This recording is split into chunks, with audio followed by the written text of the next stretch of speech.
Blog Check. Talk Radio. Here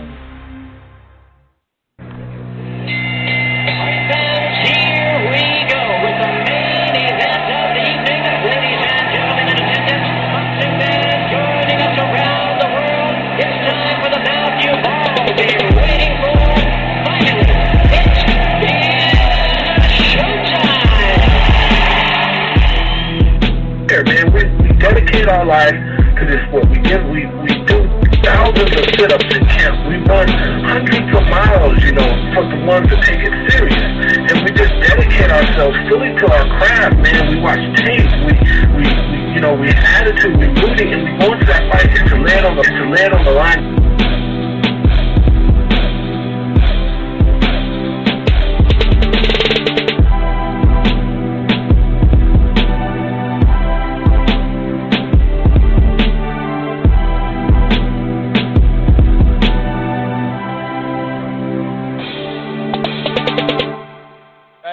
Boxing fans, this is the Rope-A-Dope Radio Podcast. I am your host, Chris Carlson. We are live on a Tuesday night, kind of in between a day and a night show. Not all that crazy, is it? Anyway, we're back. We're back to talk some boxing. I got a little delayed. I planned on starting this thing a couple hours ago, and I was going to have Jake Donovan on from BoxingScene.com, but had some work done to the house, and it was super loud, and I wasn't anticipating it to be that. Kind of spaced the whole ordeal, actually. So we are here now, though.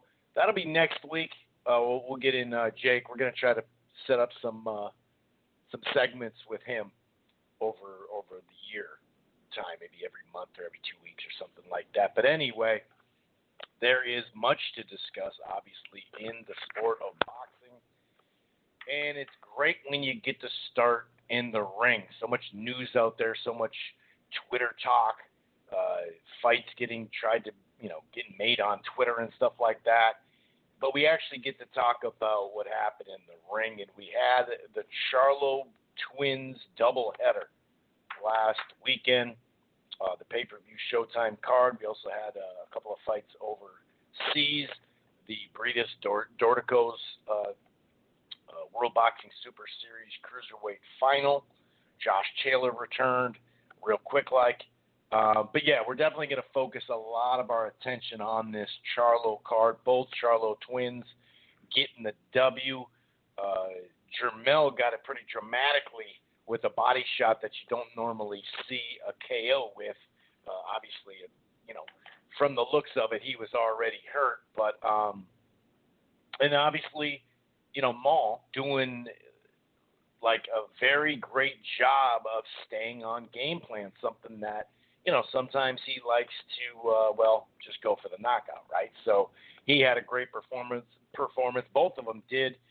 As far as the results, we'll talk about some of the undercard stuff, some of the fights that kind of surprised us. Payano surprised me with that performance. I don't know where the 8-4 came in for Roman. Speaking of surprising, Neri was surprisingly dull, and there's no way that Showtime thought that fight was going to be dull, one, or two, go the distance. But it stretched out super longer at that time, right? Once it gets late, especially on the East Coast, I did start to feel bad for some of the East Coast folks. But all in all, it was an entertaining card.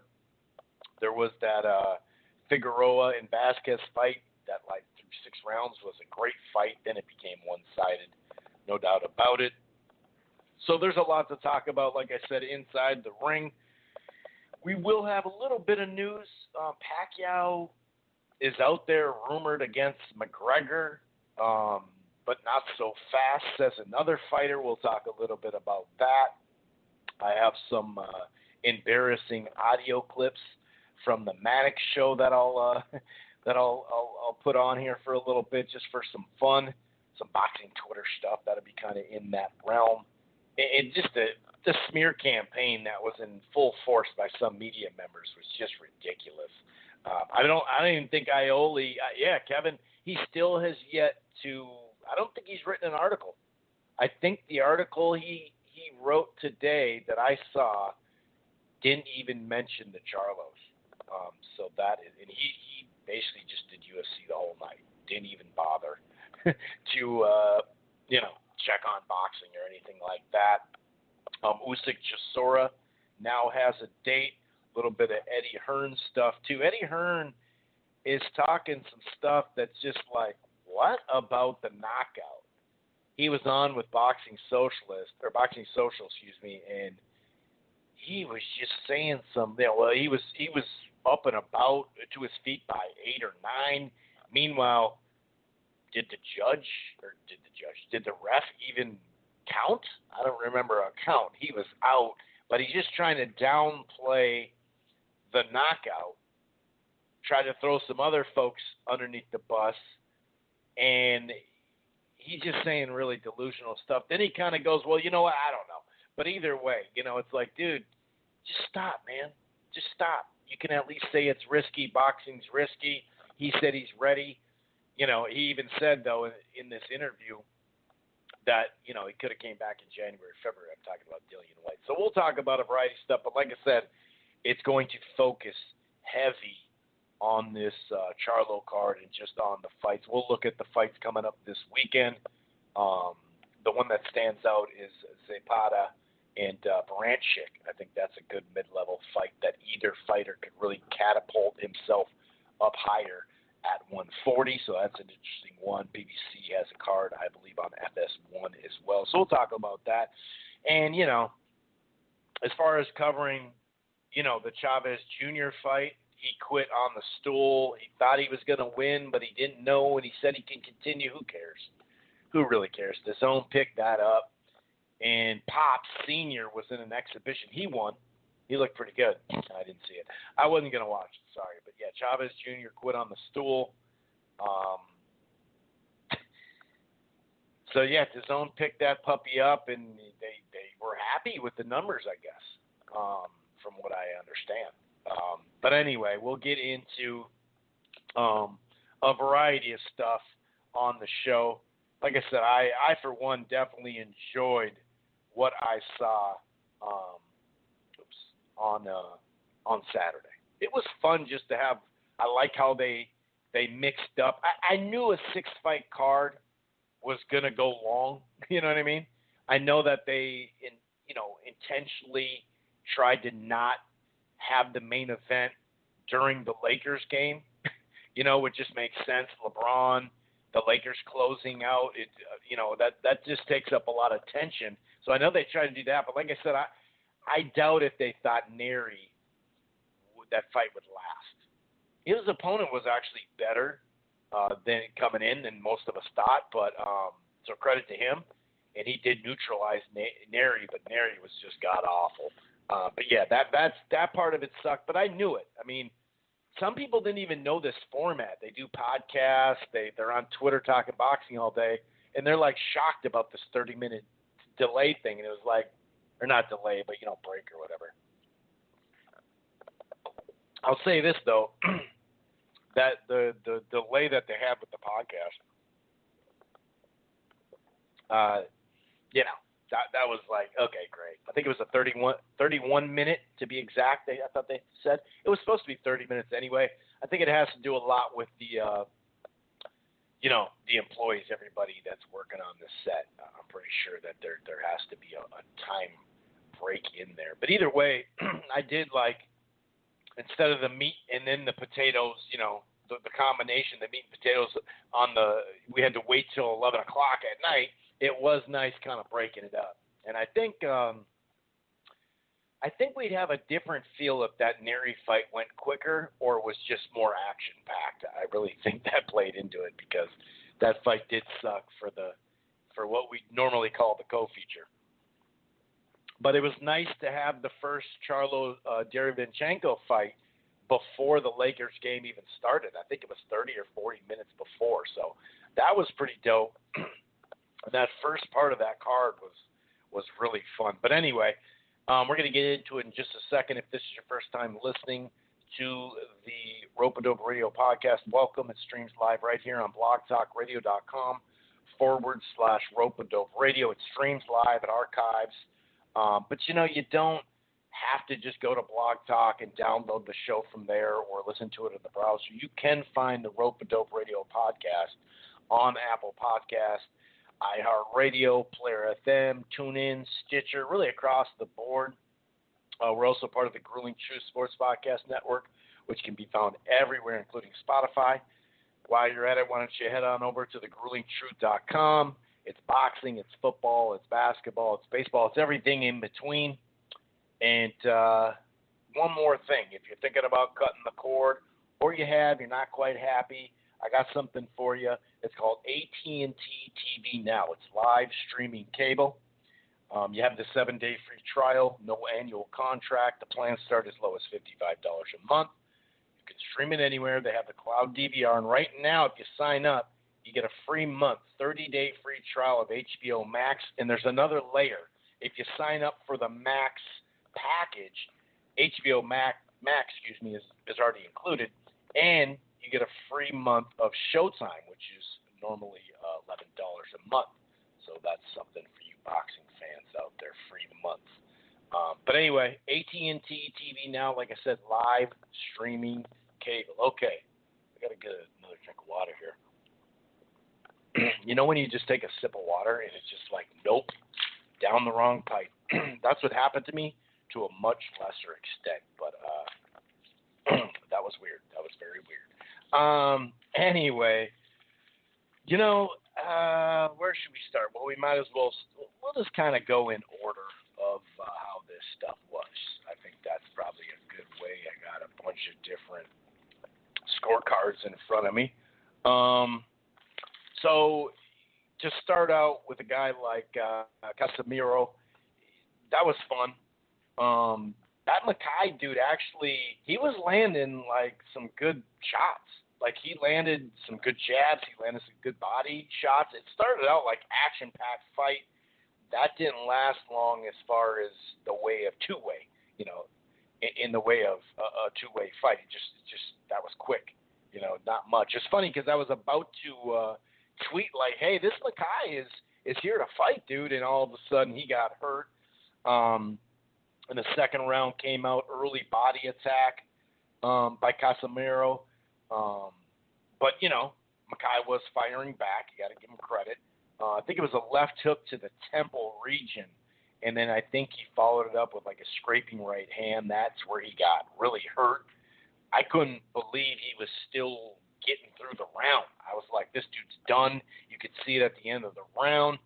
I think it was like a left and right uppercut and TKO, basically. They stopped the fight.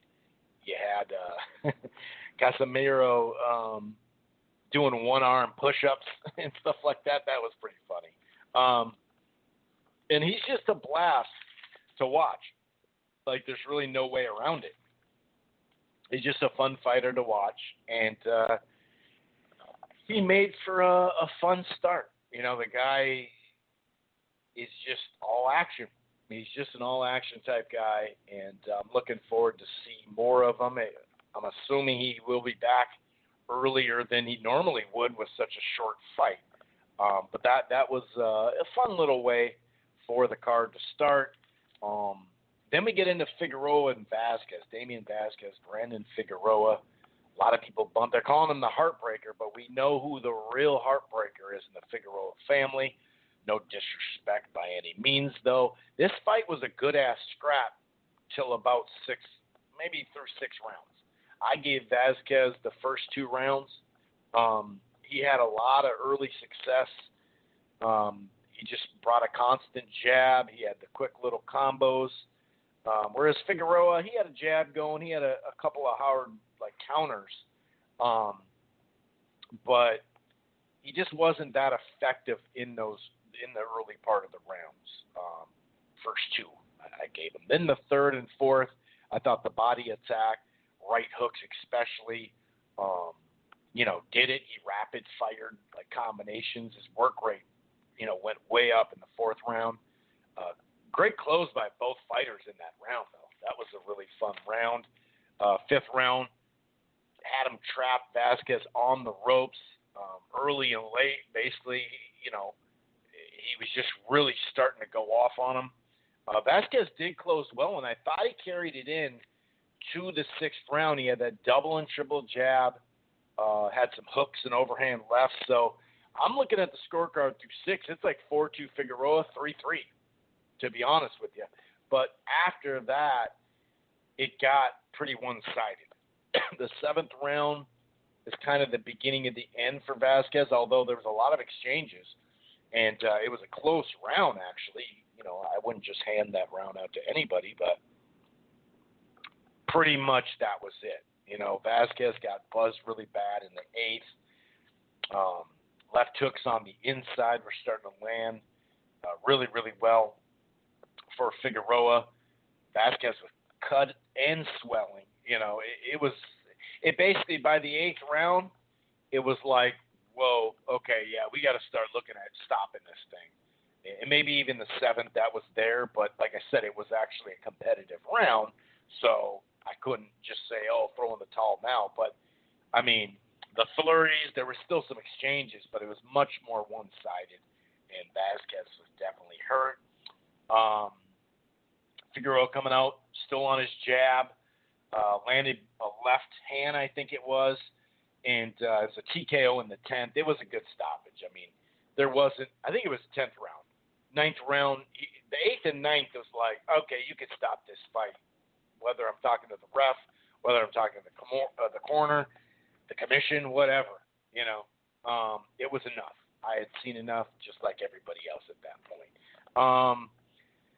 But still, you know, Figueroa has a way of, you know, just brawling, getting into brawls, right? That's kind of his thing. But, you know, I thought he looked better in the second half. He, like I said, first or second round, he kind of seems like he's just kind of figuring stuff out, or is he actually trying to do a little bit of boxing or trying to just be a little bit more tempered in his offense and not just go get hit a bunch, you know? What is he, 23 years old or something like that? Both these guys are really young.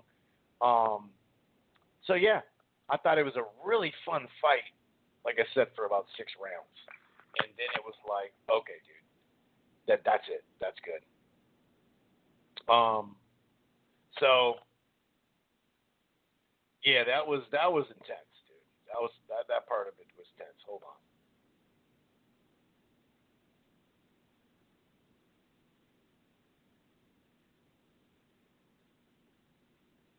So anyway, sorry about that. I got this weird text, and I thought it was pertaining to the show, but it was not. It was something else. I read it wrong. Anyway,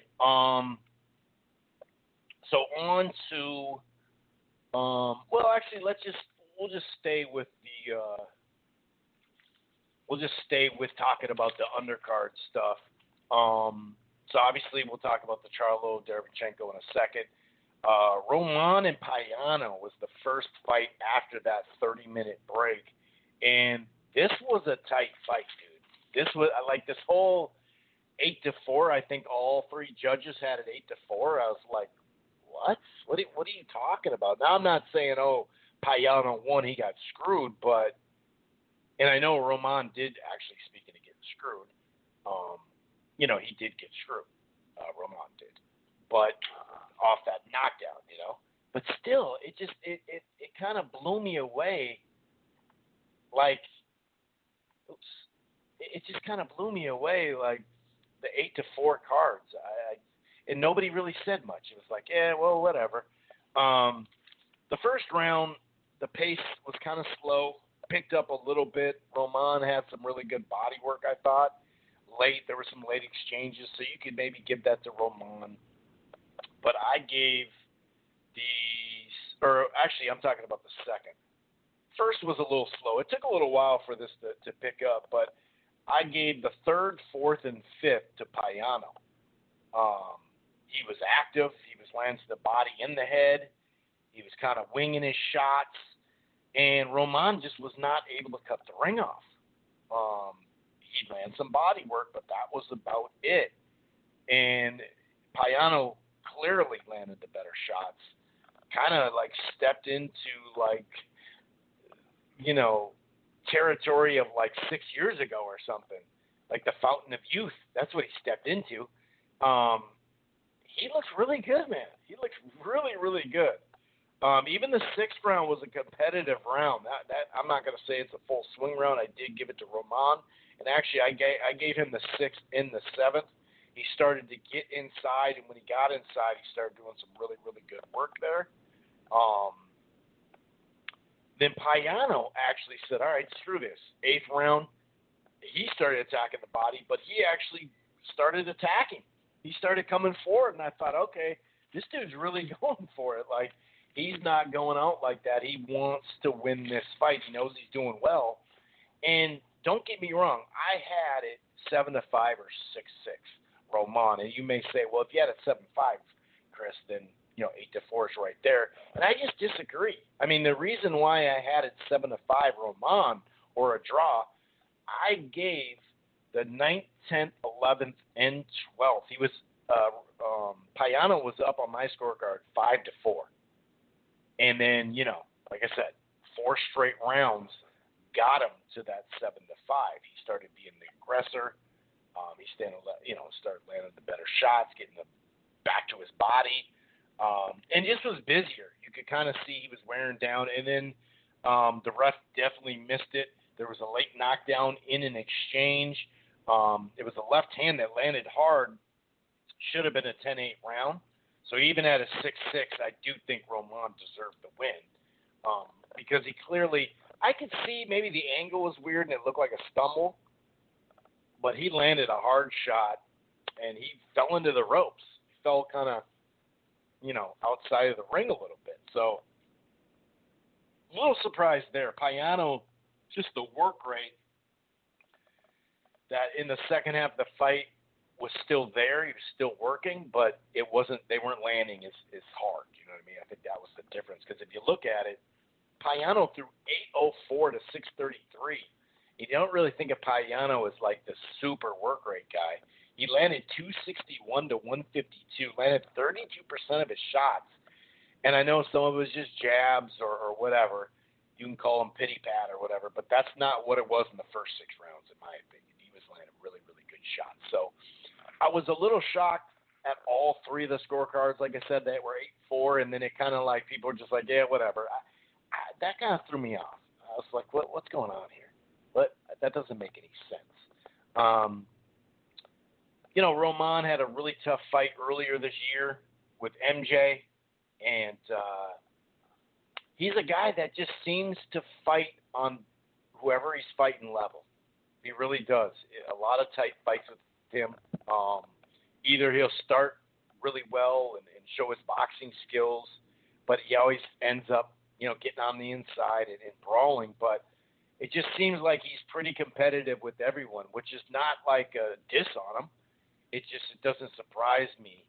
Well, it does surprise me that Payano won 6 rounds, I guess, or 5 even. But it was a good performance.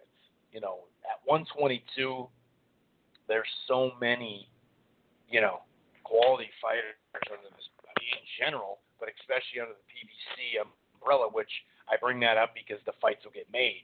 That you don't have to depend on politics and stuff like that. So that was a good fight. I didn't know what we were going to get out of Payano. He's been very up and down lately, and he's just getting old. What is he, 35?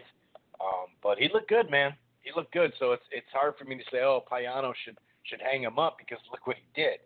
Now, as far as Luis Nery,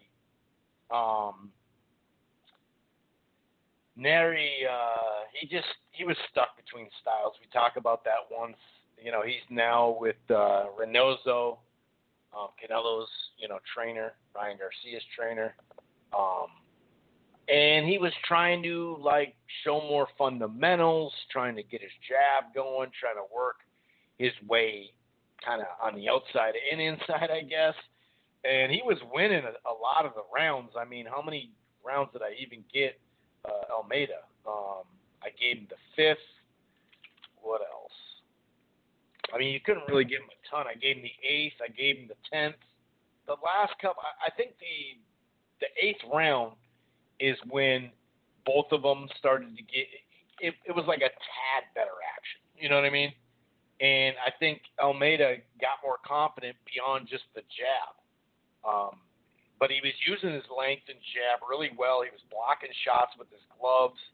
But, yeah, we just didn't see the pressure, even if it's responsible pressure. We didn't see that out of Neri. So I don't know. I don't know what's up. I don't know what's up. I mean, the power didn't come up to 122 with him. And like I said, the 10th, 11th, 12th were funner to watch. He started actually pressing and putting his punches in bunches like he normally does, mixing it up. And there was some nice counters by Almeida too. But overall, it was just pretty disappointing. But even the punch stats, 180, Neri to 177. I mean, you're right there. Body shots, 59 to 18. That's where he actually separated himself. So it was weird because they were throwing a fair amount of punches. It just didn't look like they were putting a lot in them. And Almeida, this is his first really big step-up fight in a sense. And so I can see why he was a little bit more standoffish and tentative. And like I mentioned, as that 8th round came around, he started and landed better, punches. But, I had it 8-4, maybe 7-5, something like that. Scorecards were 115, 113, 116, 112, and 118, 110. Almeida did show his worth as far as like a contender. But, yeah, it just seems like, maybe it was the style or the southpaw that threw off. Maybe he should try to make 118. I know that's kind of a joke. Maybe he needs more time at 122, Neri. And more time, with his trainer. Maybe that would help too. I think that could play a part of it. But whatever it is, it was just, like I said, especially the East Coast, by that time, the Lakers game was almost done. And I think, it was done by that time. And then, when there's so much attention when you're talking about LeBron, the Lakers, clinching a berth to the finals. That took up a lot of space online, obviously. And obviously it was one of the most competitive. Fox had baseball on. They had the World Cup on. Or not the World Cup, but the Stanley Cup for hockey. It was just a whole lot of shit on. That's for sure. It was a lot of stuff. So I think the combination of Neri not fighting like we're normally seeing him, and then it taken so long to get there. The 12 rounds was like, what? Come on, dude. So I really think that's what dragged it on. Basically, that's what really did it. And I definitely don't think Showtime thought that was going to be the case. But it is what it is. I don't think this is going to be like an ongoing thing that they're going to do, So, and what I mean by that is have these double headers where there's, 6 fights and all that. And I think it was just kind of, I'm not going to say a complete one-off, but it kind of feels like that probably will be what it is. It's tough to say, though. So I like the fact that, like I said, you did get what would normally be the co-feature early, and attention-wise, hey, the fight was a good fight, one of the better fights of the year, and that got on, like I said, before the Lakers. So that was kind of cool. But, yeah, it got late.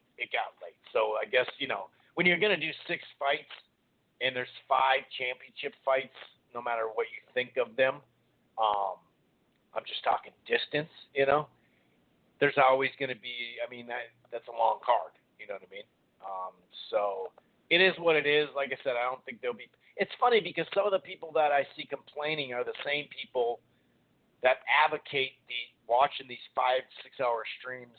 And some people say, and I'm talking about ESPN and DAZN, and some folks will be like, they need to do this for like on a show, like a normal broadcast for like 7 to midnight or something on FS1. And it's like, dude, if you're trying to bring in any kind of casuals, you're not going to show the whole card. I understand for hardcore fight fans, it's cool, you don't have to go searching for it online after you hear something popped off in a fight or something. But I don't know, man. But like I did notice that some people love the 5 and 6 hour streams, but this was too long. So I just thought it was. I knew it was going to be long. And like I said, I'm just glad we didn't have to wait for the 2 top fights the whole time. I think that helped me out. But there was a lot of sports on, so some people like to watch every single round. Some people have, a party going on. Some people have another person with you. And so you're flipping through. Okay, let's watch the fourth quarter of that. Okay, that fight looks boring. Let's do that. I mean, that's something that is kind of a normal thing, especially if you're a sports fan, not just a boxing fan. So I did some of that, and just kind of in and out, especially on that break. So, but let's get to the main 2, shall we? We'll go with Charlo Derevyanchenko first. This was a good fight. This was a very competitive fight. It kind of played out how a lot of us thought it would play out, and to the point where what would happen when Derevyanchenko got into the fight, started working the body, and was able to close the gap. And it seemed like at least bother, hurt. I don't know what it was, but there was both of them were that at points in this fight. But I gave Charlo with that jab, something that is a theme throughout the night. That jab and just busy work. Sergey did manage a few right hands, and I think he scored a nice left hand to the body. I gave Derevyanchenko the second round, an early right hand and some really crafty shots on the inside. Right when it looked like they were about to clinch or get broken up or get, kind of frozen, he would create a little space and bam, it hit him. I thought it was a really crafty move. Whereas the jab and left hook was mostly coming out of Charlo in that round pause. But then, and that's another theme, the jab and then the left hook, whether it's a counter left hook or the jab left hook or a lead left hook. I mean, he had it going in that way. I gave him the third round. A few good exchange in that. I think it was a nice right hand. And I want to say that Derevyanchenko was that the third round where he got stumbled late? It was a right and I think a left on the top of his head that got to him a little bit. I believe that's correct. I think that's right. Fourth round, I gave to Charlo. Few short shots on the inside from Derevyanchenko. I thought he closed pretty well. There were some more exchanges though, but midway through the round, an uppercut was probably the best punch landed in that round. It was a close round though. Left hooks, some right hands, not a lot, more counter left hooks in that. And the counter left hook came out more when Derevyanchenko finally was pressing forward. Now, the fifth round was close. That was a competitive round. I'm not sure. I think Derevyanchenko got that because of the last part he threw some combinations, was able to get close to him, put him on the ropes at times. So it was a close one. You know what I mean? It was a close one. But like I said, you could really see that the fight by that time was on the inside. And so the fifth and sixth round, maybe it's back-to-back rounds for Derevyanchenko. He started jabbing more, finding his range finally. I think that was something that was important to him. There's a couple of times Charlo flurried off the ropes, but not enough for me to give him the round. So I looked at it about 4-2 Charlo or 3-3 at the sixth round. But then right when it looked like Derevyanchenko put those back-to-back rounds in, Charlo this is where he won the fight. They were trading blows throughout this, don't get me wrong, but the left hooks and the right hand and the steady jab the whole time, you could see Derevyanchenko started swelling up more. But, I mean, it seemed like both guys were, like I said, I don't know if they were hurt, but both guys were getting a little buzzed off the shots they were landing. Charlo had more good stuff with the jab and left hand. Couple of combinations to the body by Derevyanchenko, but he closed better, Charlo did. it. That's why I gave him that. Then the hard right hand started finding a home, like probably 6 or 7, 8 in a row for Charlo in the 9th round. He really started landing that right hand. And then I thought, oh, he could hurt him now. This is where you might actually, knock him down. And he was smart with it, man. Like Derevchenko would make a couple of these rounds, the 10th and 11th, kind of close. He'd land good shots when they were close, but the clean shots, the guy landing the steady jab and whatnot, that was Charlo again. Charlo kind of mostly at range in the 11th. And so he did some work on the inside. He moved subtly, and he just kept him at range. It was a really great performance. Now, I gave Derevchenko the last round. He got inside. He was busier. He landed really good body shots, just plenty of clean shots in general. Not to say Charlo didn't land some good shots in that round, but I gave it to Derevchenko. So it was 8-4 for Charlo. Maybe 7-5, but whichever. I don't see it like 9-3 or anything like that. Kind of mixed reviews on this fight. Some people, I think a couple of people said it's their fight of the year. I mean, it's up there as the fight of the year. I'm not going to say it was the fight of the year, but it was a good competitive fight, one of the better fights of the year. And this year is a little strange because, we missed a lot of March, April, May, June. There was one fight of the year. Candidate for in July or whatever, for the ESPN series. And of late, there's been more competitive fights and whatnot. But I was actually very impressed from what I saw out of Charlo. 219 to 180 was the landing advantage. He landed 35% of his shots to 26. The jab, 85 to 17, both pretty active. 629 for Charlo, 681, and 26% is still good. I mean, Derevchenko fought a good fight. They combined for like over 1,300 punches. And like I said, it wasn't like where they're throwing 100 punches around, right? But when they land, you knew they land. It was like one of those fights. It was a really good fight. Some people are now taking Charlo's win and putting him, top 5 pound for pound, or he can wash Golovkin easy, or he could beat Canelo. And I'm not saying he could, theoretically beat him, but I just think it's Maul's best performance as a pro. I mean, he put it all together.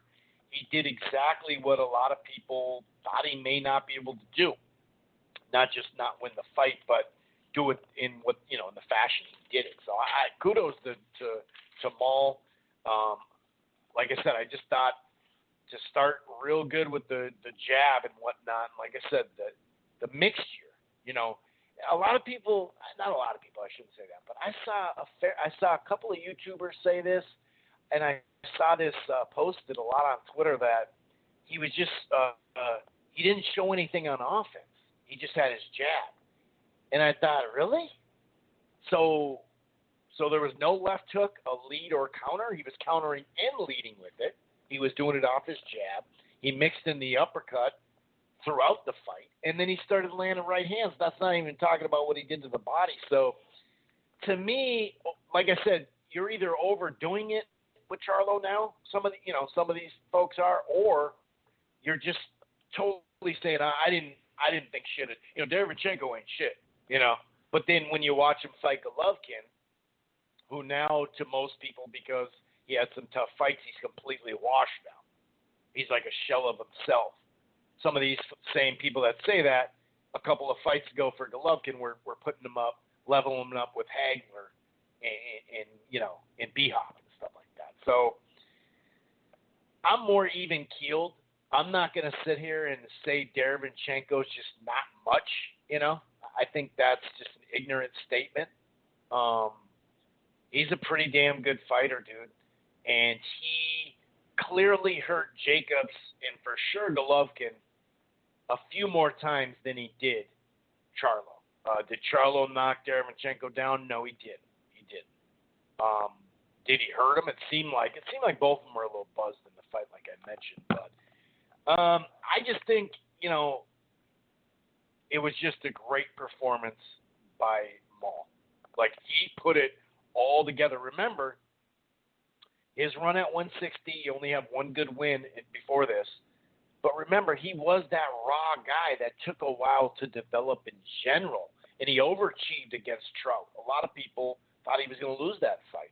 Even the J-Rock stuff, that was, on paper like a 50-50 fight. So, to me, I liked what I saw.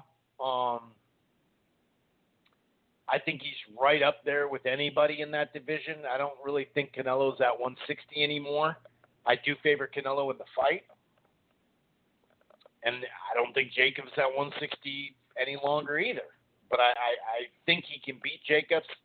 I think he can beat Golovkin, but it would be a hell of a fight. And same with Jacobs, too.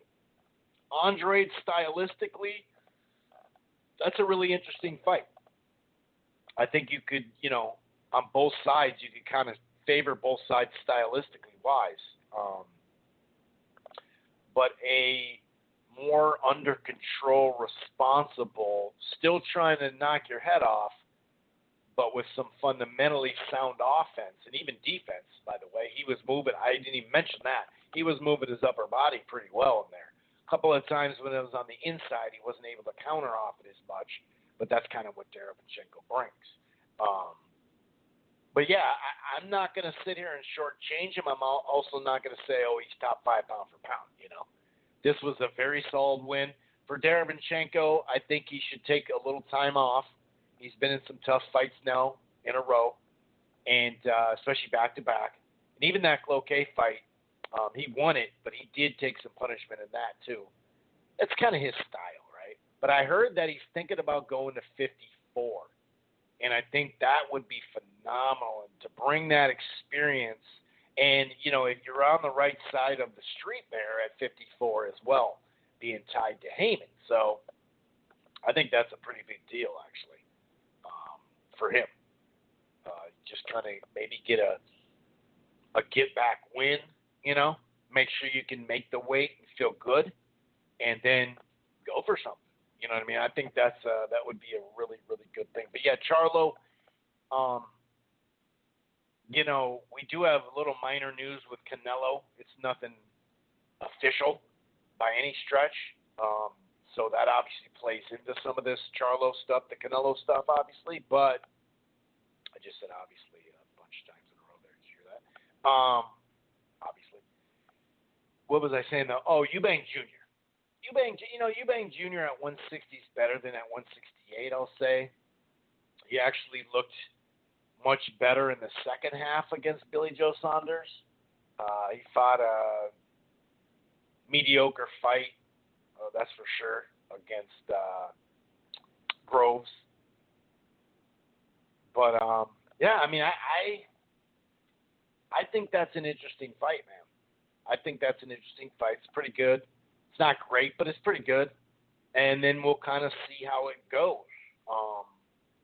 We'll see if Andrade, I don't know. A lot of this is just Canelo. A lot of it's just Canelo, because if Canelo does take this new offer, for his guarantee on his contract and gets a fight this fall, then maybe next May, knock on wood, they can have fans, a full, arena, hopefully, and could do Canelo and Golovkin and get their wish to zone, right? If that doesn't happen, then it kind of throws it all in the mix, and you got to figure, what are they going to do with Golovkin if Canelo doesn't take this deal, this new offer? Anyway, let's see here. So let's move on to the main event, Charlo Rosario. Charlo landed like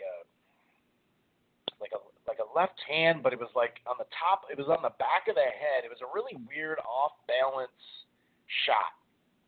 I think it was like not much in, like a minute in, 55 seconds in. And it was a weird knockdown. It was a knockdown because he was off balance. It knocked him off balance, and then he kind of just fell. A lot of people were just looking at the shot that he missed him with and like, see, he didn't hit him. Did you see him get hit in the back of the head, though? It was like Rosario was kind of moving, and he was a moving target, so Charlo hit him there, and whatever, you know. But Charlo actually landed his jab okay. Landed some hooks to the body, left hooks to the body. Some late body work by Rosario. He made sure to get up and say, I'm fine. And this is where I'm kind of thrown off, too, because I've only heard like one or two folks on podcasts and whatnot, YouTube and whatever, like that think this was actually a competitive fight. And I'm in that boat because it was. Like, I don't understand, like, so you thought this was just a one-sided walkthrough? So what happened in the second, third, and fourth? Where was Charlo walking through them or not even getting hit? I mean, he was getting hit. First of all, both of them kind of were bombs away at times in the second round. And Charlo probably landed the better shots, but the body work and just being more active and closing the round off well, I gave it to Rosario. Once again, Charlo kind of had his jab going early, but he wasn't setting up his punches. You could kind of tell his game plan was just, I'm going to land a big shot, I'll throw a jab and move, but that's about it. The better shots, some of them strayed low by Rosario. I gave him the third. I gave him the fourth as well. He was working the body. He started landing right hands up top. He was busier. And he started also landing, like I said, to the body, but also on his hip. So I liked what Rosario was doing in the second, third, and fourth for me, because from what I was seeing, because if you're going to slow down a guy, that's how you do it. You rough him up. You try to make it dirty. You try to get close to the guy and not be at the end of Charlo's punches. And so to me, I'm not saying he was getting walked down because we've seen Charlo on the move, but he wasn't snapping his jab off like repeatedly, double jabs or nothing like that. And even his corner said, hey, stop walking right into Rosario's big power punch, which I noticed he did that. So I got to say, I had Rosario up after 4 rounds, even with that knockdown. And so to me, I'm looking at it like I can't really tell if, you know, this style of come forward's messing with him, or if he is just settling to try to land that big shot or something. But then in the 5th and 6th round, you could see Charlo. He started finding a home with those right hands, really, really hard right hands. And I thought he just finished better in the 5th, but the jab and left hooks to the body / hip. Was pretty good in the 5th round by Rosario. Obviously, 6th round, Charlo got off to a good start. There was a low blow by Rosario. They kind of broke it for a little bit. And then the last second of the round, 2 seconds of the round, a left hook followed up by like a right hand, knocked him down. And at that point, he was in trouble. His legs were not there. And I was a little surprised that Jermell didn't kind of check his temperature at the beginning of that round. Like, are you okay? I'm gonna, try to land something big while he was still hurt, because when he went to the corner, he was in big trouble, and he even said he never recouped after that.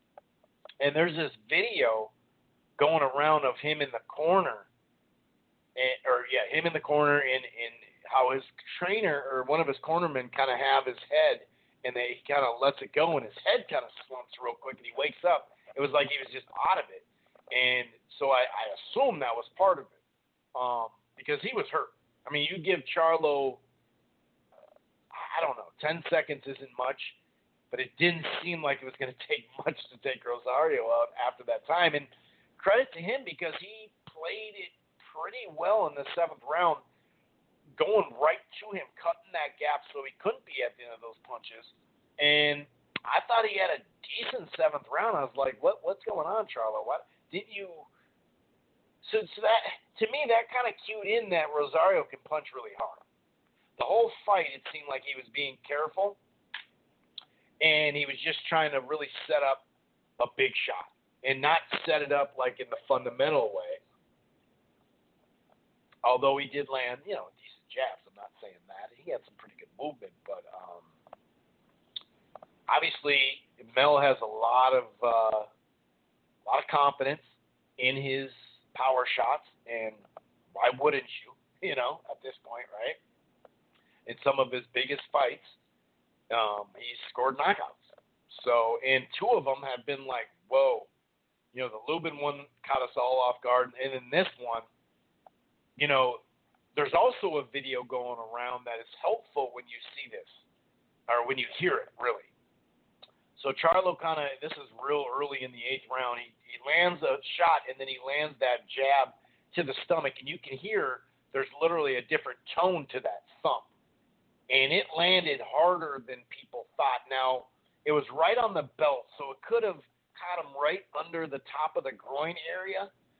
Some people speculated, which I don't think this is way off, that maybe Rosario was trying to catch his breath at that time. He got caught there. Or he just got the wind knocked out of him, however. And anybody that's played contact sports or even I think, BMX and skateboarding are contact sports. Maybe not you're making contact, with another human being, but you're making it with structures, right, in the ground. If that's happened to anyone where you get hit in your stomach, in your chest, and you can't breathe, you're looking for your breath. It's just a weird feeling. You get the wind knocked out of you, and that's what it looked like. That's what it appeared, because Rosario was hurt. He was like really looking for air, like he was confused on what was going on. And it was a little scary there for a second when you first saw it, because you're like, are you okay? And he did say he was still really, really dizzy after the fight, and he was vomiting later. So he did go to the hospital. He was okay. It was just a freak shot, and not really freak if you see how hurt he was, and then you see that clip, not just of the punch making the extra thump, but like that noise it made, that extra tone, that deeper tone, you can tell it was a legit punch. Everyone knew it was a legit punch, but you know what I mean? The jab didn't look like crazy powerful, And someone had a clip of a variety of power or knockouts to the body, even this year, but just in general. And there was 2 jabs to the stomach, like a stab jab, right, that caused knockouts. One of them was it Morales, and one of them looked even less what Charlo did. And I had kind of forgotten about that. But yeah, anyway, I just don't listen. If he was acting, we should give him the Academy Award. We should give him an Oscar, because this dude, I don't think he was acting. I really don't think he was acting. A lot of people, that's a fake. I don't see it, man. I just don't see it. But overall, Rosario was more active. He landed 85 to 64. He threw 37 or 3. What did he throw? 367 to 244. Charlo was a little more accurate and a little more powerful, actually, right? So, now he is the lineal titleist. The Harrison 3 fight is out there. If Castaño comes to his next fight against Teixeira, that fight's there. Erislandy Lara, Jared Hurd, J-Rock. I mean, there's so many fights for him at 154. He can really add to his legacy. He really can. And it's fun to see a fighter change his style and then have success with it. It's also funny to see people worried about Jermel's flaws as a fighter, because a good chunk of these people that now bring it up are the ones that were like dogging him when he was just a boxer on the outside playing it safe, you know. So he is flawed, but it is funny how certain fighters can get hit a bunch and just score a knockout and be in an action fight, and they just love him for that. But certain fighters can't, and I think we all know why that is. But it's, I don't know. But he is flawed because his come-forward game is much better than it was. He's taken leaps and bounds since that Jackson fight back in 2016 when he won the title or whatever, right? But he was down on the cards. He needed a knockout. And I remember, I mentioned this a couple times, I remember Mel talking, hey, you know, like, I'm going to go for the knockout. Like, I need to, it was kind of like he felt the pressure of people saying he's boring and this, that, and the other. And since that time, you know, he's been knocking dudes out. He's been sitting down in his punches, and just the game plan with the high guard, usually coming forward. He didn't do that a ton because he had a guy to come forward, you know, with. I did think that he was going to stop him at some point, though. Rosario has a good amount of power, but he does get clipped fairly, you know, significantly in fights, if you've ever watched him fight. He fought on FS1 like 3 or 4 times, and so you can kind of see that. You know, prior to this, he didn't really need anybody to tell you that part. But overall, Rosario, just go back to the drawing board, right? I mean, you can't just throw this guy out. I think we've learned that with this 154-pound division, right? It's just a great division, and all those guys I mentioned, Castaño, Lara, Hurd, you know, they have a chance to beat. I mean, Castaño, because he's young, could be the best out of the whole bunch. And I know there's guys coming up. We'll see, you know, where they land or whatever. But it'll be interesting to see, you know, what fights next.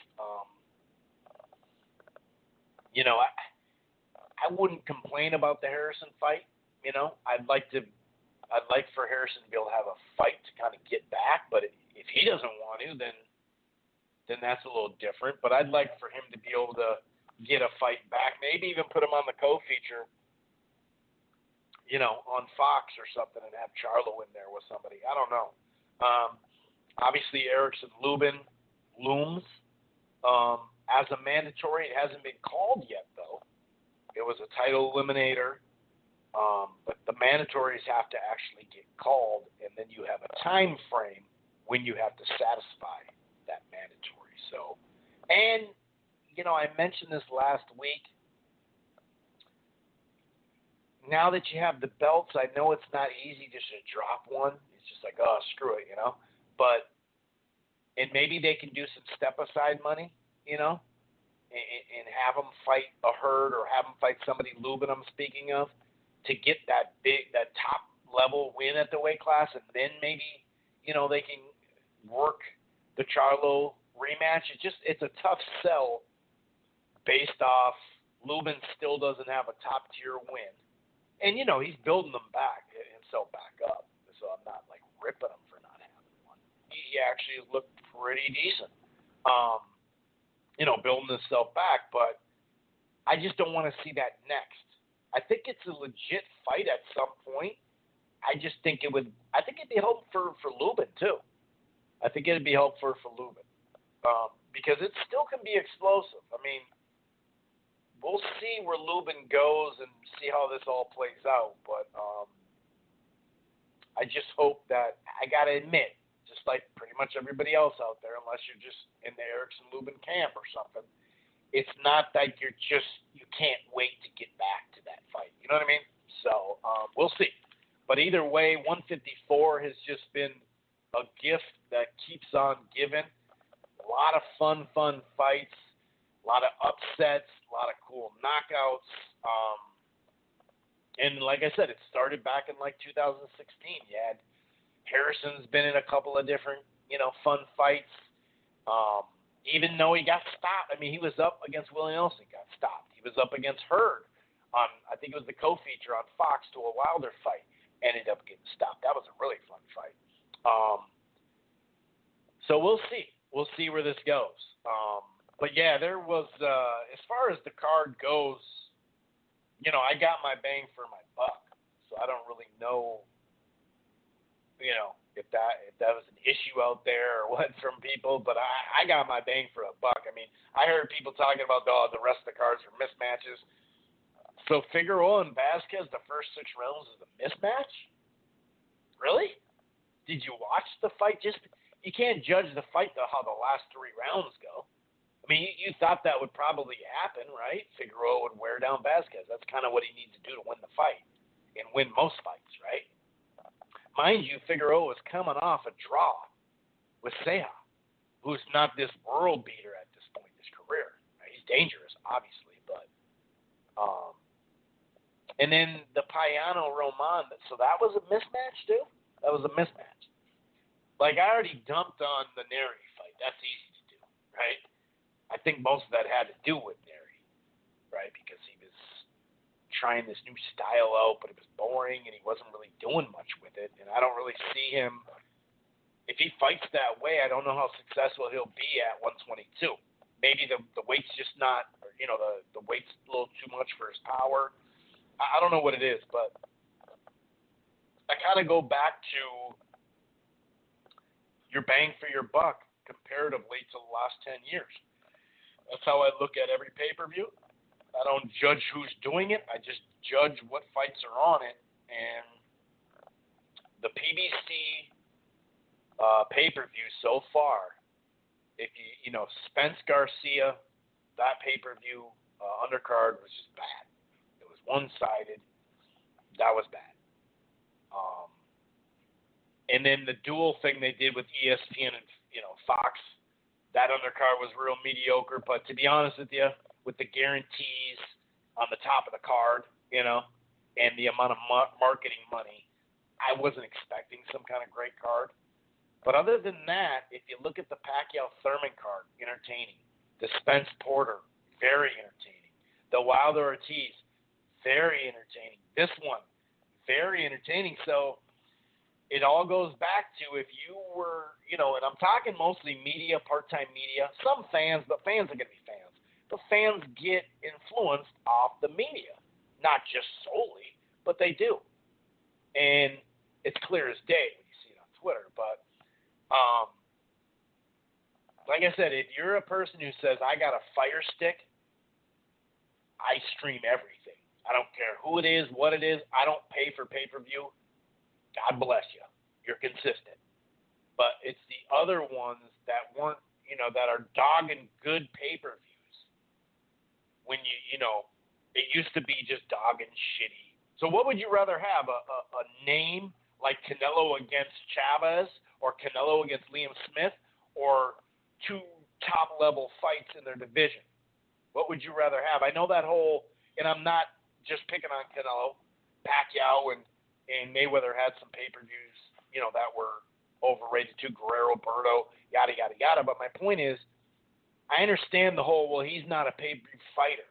Okay, but you were paying for that mediocre mismatch, weren't you? So that's okay because Floyd, why didn't you just, I'm not saying stream, but why didn't you just stream that one? It's just weird. And not only that, but the amount of complaints about pay-per-view when there's so many streams available, it's just dumbfounded to me. People will just, I mean, some people complain regardless, but the smear campaign was in full board. We'll talk about that. I got some audio from Mannix's show that is just like, how did you go from, they're talking about J-Rock was washed going into the Rosario fight.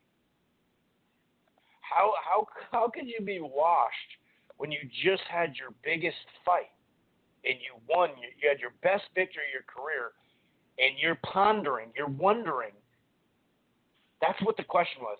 Well, it was more of J-Rock being washed rather than Rosario being elite. no one who said anything about Rosario being elite. I didn't hear one person say that, not even his camp. I mean, maybe somewhere in there, but I don't know. It's his camp. But to shape the event, a lineal title, mind you, to shape it like that. I can't tell which one it is. Is Rosario elite? No, we know that. It's obviously somewhere in the middle. But to sit there and say, I mean, was it just J-Rock washed? How in the fuck can you be washed when you get, like I said, when you came off your biggest victory? I mean, obviously the guy works for a competitor.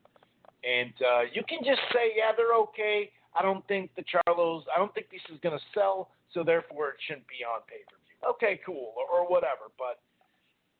And then the funny thing is he shapes it like, but it's going to be a hell of a fight. Well, which one? Hold on. How's it going to be a hell of a fight? You got one. Sorry, it's a little rant. I'll shut up for a little bit. We'll save that audio for later. And then Breedis Dorticos. You hear it all sorts of ways over the last couple of years. Somebody had it a draw, which I don't agree with, but 117, 111, I think were the other two scorecards. I did give Dorticos the first round. They're both kind of jabbing, but the left hook and the right hand I thought was kind of key. Then I didn't give Dorticos a round to the fifth round. The jab, the short hooks, and then a key thing was a clinch or a clinch and turn, which I thought was real key by Breedis. He was landing some clean shots. He was like I said, swinging out of danger. I liked what I saw. Let's just put it that way. I liked what I saw out of him. Then I think right hand, the right hand that Dorticos landed in the fifth round may have been his best shot. And I think that's why I gave him that round. Did I give him another round? I gave the 6th and 7th to Breedis. Landed flush uppercuts, flush right hands as well. Just fighting at a measured pace. He'd make sure you saw his land, and he'd jab well and all that, but he clinched when it got close. So yeah, Dorticos went to the body and head more with the right hand, I believe. It was a close round, but I gave him the 8th as well. But pretty much after that, it was all, some movement, nice little jab, nice little clinch. I thought it was just a really good performance by Breedis, so I had him winning 8-4. Thought it was a pretty clean win. And where does Breedis go from here? Should he keep dominating a division, or should he go up? Obviously, the money tells you to go up, but I'm not really. I don't know. I don't know how he'll do up there. Let's put it that way. But either way, back-to-back tournaments for him. That's been huge for him, money-wise, everything-wise. So that's a good look. He's a solid fighter. But I just don't know what. I mean, if it's any old heavyweight fight, that's different, right? But I don't know exactly what he has or he's going to have, So we'll see. Let's see. So there was a Wednesday show. I did this show on Tuesday last week. Nestor Bravo got a win on FS1. He was just jabbing and some right crosses, a few straight right hands. He was basically winning all of the rounds for the most part. I mean, there was a couple of competitive rounds you could give. Who the hell was it? I forgot who the hell the guy's name was, but Bravo won. Gallos. He actually did some body work with his right hand. He did okay. The ref was like warning though. Holding. The ref was, Jack Reese was just all over it. The Bravo actually did have 2 points deducted. I almost forgot about that. But it was a pretty slow-paced, stick-and-move type thing. 2 judges had it 96-92, 97-91. So yeah, he won. But also, what I wanted to talk about on that card was a guy who really broke out on the card, Pacias, Vic. That dude looks super good.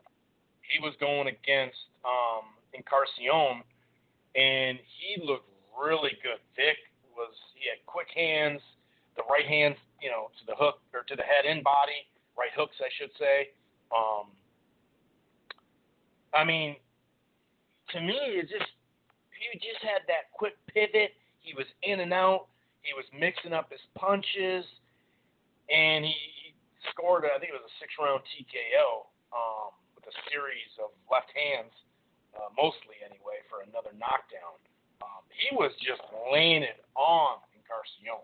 I mean, this dude, flush jabs, right hooks, hurt him. I mean, it was vicious, dude. It was a good-ass performance by Vic, and I was thinking, he had some management issues. I guess they're all cool now.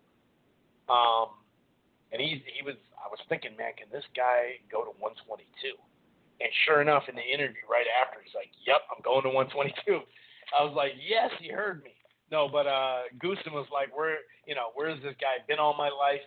As far as as a prospect kind of breaking out. It wasn't like he beat a guy who everybody knows or anything like that, but it was just that eye test. And now for Vic to be at 122 as well, I mean, I don't know how many, dude, this 54, the 147, 154, 122 now.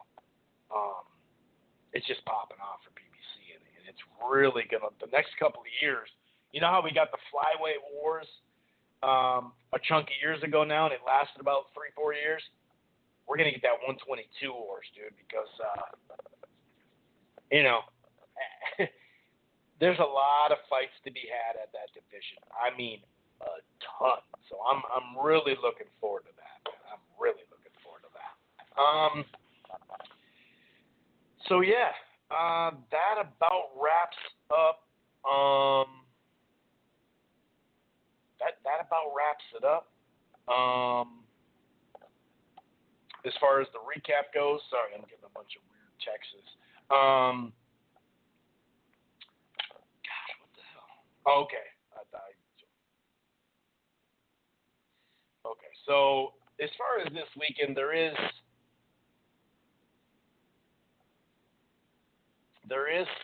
some fights going on. Branchik and Zapata. I think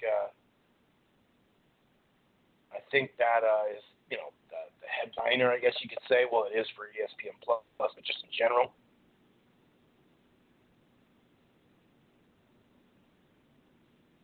All right. Sorry, I got a little sidetracked there. What was I saying? Okay, yeah. So Zapata, had that great fight probably about a year and a half ago. It was in February 2019 against Jose Ramirez. It was a majority decision. Really good fight. I had it 7-5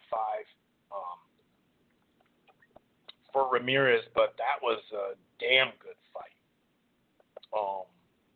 And he lost to Terry Flanagan. But he's faced some decent fighters. On the way up anyway. I remember that Abner Lopez. I remember that fight as a veteran. But really that Jose Pedraza fight that he managed to close out the year with last year. And he just fought this summer. What the hell is that guy's name? It was like Kendo was his first name. So I favor him in this fight. I wonder what the odds are, actually. Let me check. Ivan Branchik he's a good fighter. You know what I mean? He's a pretty durable fighter. He lost to Josh Taylor, and that is his only loss. What's his best? Anthony Yigit was a good performance. Abel Romas was a good performance from him. He beat like an unbeaten prospect, few years back. But, he's a pretty good fighter. I guess I could say it like that. He's got some power. He does kind of put a lot into his punches to the point where, I don't know, sometimes his outfit is, here we go. Sometimes his output is, like, really impressive, but then it seems like he gets worn down a little bit from putting that out. So here it is. Zapata is a plus 135, and Branchik is a minus 165. So he is the favorite. Branchik is. I think Zapata is going to beat him. I liked what I saw against Ramirez. I liked what I saw also, like I said, in that Pedraza fight. Obviously, two different styles. Well, Branchik is a lot closer to Ramirez as far as the come forward stuff. Not as much power as Ramirez. I just think it's a good fight. I see plus 100 and minus 139 on bet 365. So it's like a pick'em type fight. So that's always nice. Also, James Dickens and Ryan Walsh is like a 50-50. I'm hearing a lot about, along with Liam Conroy. He's fighting, is it Mikel? Sergey Mikel? That's a minus 140 for Conroy. And those are UK fights. So I am going to go with that minor upset there. I think he'll win this fight. I think he'll beat Ivan Branchik. I think he will. I think he'll just land the better shots. Like when they exchange, I think he'll be a little bit tighter of a puncher. I think he can keep his work rate throughout. Not that Branchik doesn't, but like I said, he just throws so many shots hard that it seems like it fades him a little bit as the fight goes on. But I do favor him. Gabriel Flores Jr. is back as well, so it's always fun to watch a prospect develop. So that'll be kind of interesting. And then Fox Sports 1, FS1, Paul Kroll is going against Luke Santa Maria. And that's an interesting fight right there. The Brente brothers are in action too on that card, and then Mark Magsoil or something like that. He's fighting on the what is it? Hermisio, something like that. It's a 10-rounder. Actually, let me check really quick. It's a 10-rounder featherweight. So it's one of those cards that, I didn't think a whole lot of like, I'm just going to watch it like I do Showbox in a sense last week, that Wednesday show, and we got Vic out of it. You know what I mean? So I'm kind of looking forward to that. I think that's going to be, that'll be an interesting fight. What else we got? Telemundo is going to be on Friday night. That's always worth it. And September 30th, so tomorrow, is that ESPN Plus card. I should say that with that's where the golden contract or whatever thing. So that's that. That is that. Otherwise, not like the busiest weekend by any stretch, but I wouldn't go and call it a crappy weekend either, right? As far as news goes. By the way, there's a little under 2 minutes left of the live stream. 646-381-4990 is the number to call. That's 646-381-4990. I see a couple of people. 90 seconds. I see a couple of people got in here in the last little bit. If you want to press 1, join in. Cool. If not, that's cool too. What else we got here? All right, so McGregor tweeted basically that it's on. Me and Pacquiao, we're fighting. Which was kind of like not a shocker. I wouldn't call it a shocker. You know what I mean? That wouldn't surprise me. I did kind of feel like it was going to be Mikey for a long time, and now Mikey's saying that I'm next, actually. This is what he said on Fight Hype. He said, I'm confident his next fight is Pacquiao, but Pacquiao's next fight is not McGregor. Before that, Pacquiao's mine, and that's 100%. So Mikey and then McGregor, that's what Mikey's saying. And this is what the fight that we all kind of thought was going to happen, him and Mikey. It seemed like that's where we were going. It seemed like it was going to be overseas. But you don't know until it actually gets announced. But I'm trying to find the tweet. But, yeah, what's his toes? McGregor said, it's on and popping, basically. Like, that's who I'm fighting next. And like Mikey says, maybe it is. Here's what he said. Anyway, all water under the bridge. Who gives a fuck? I'm boxing Manny Pacquiao next in the Middle East. That's what he's tweeting. Okay. So, yeah, kind of interesting there. The Pacquiao. That's what they should call it. Pacquiao. The Pacquiao fight in Garcia seems to be a better matchup for Pacquiao than all the rest, obviously, but it also seems like for Mikey, power-wise, obviously, Manny still has that, but, I think it's a somewhat winnable fight for Garcia style-wise. I said that before I saw, well, even in the Spence fight, after that I thought, okay, but then I saw him against Jesse Vargas too, which is obviously a level down from Spence, and a level below, obviously, Pacquiao. And he won it cleanly, but he took a lot of shots, considering. So, I don't know. I don't know if that's just some kind of done deal there. You know what I mean? But, there is talk about it, so we should at least bring it up there. So I don't know. I don't know where that's going to lead or whatever. But, it is what it is. I guess I'm not too pumped about it. But I'm not like if it's on the zone or whatever, that's cool. Well, good fight for I think stylistically, like I said, that Mikey can actually hang with Pacquiao more than others. So McGregor says he's next. Mikey says not so fast. Couple of news items. We'll get to a little bit of boxing Twitter too. I'll have those audio clips up with Eddie Hearn and then Chris Mannix as well. The Eddie Hearn thing is more of the Dillian White scenario, with him coming back so quick after being knocked out like that. I don't know. He's downplaying the situation like crazy. I'm not saying something's going to happen, and we've seen a lot in boxing, but you don't have to. I don't know. It's just there's some things. It's like wow. But Usyk and Chisora is a done deal, I believe, for October 31st. So that fight, it seems like it's been made for a long time.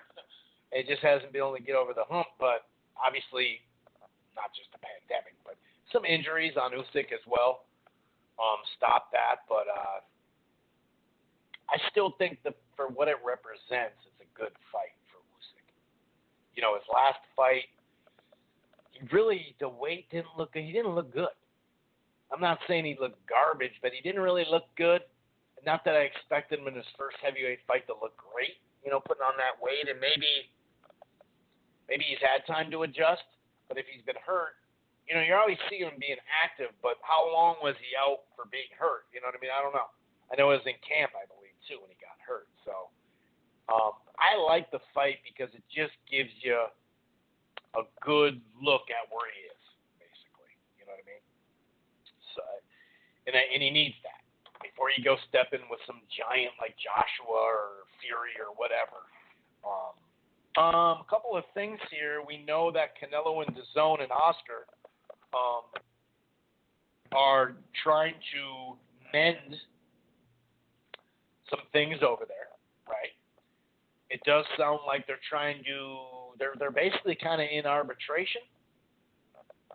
there is a renegotiated deal that's worth at least upwards of $20 million. I think Dan Raphael and Kopp said that, meaning you can, obviously make more, but that's the guaranteed level. Instead of 35, it's 20. Now, maybe that's 20 and he gets 15 and Golden Boy gets 5. I don't know.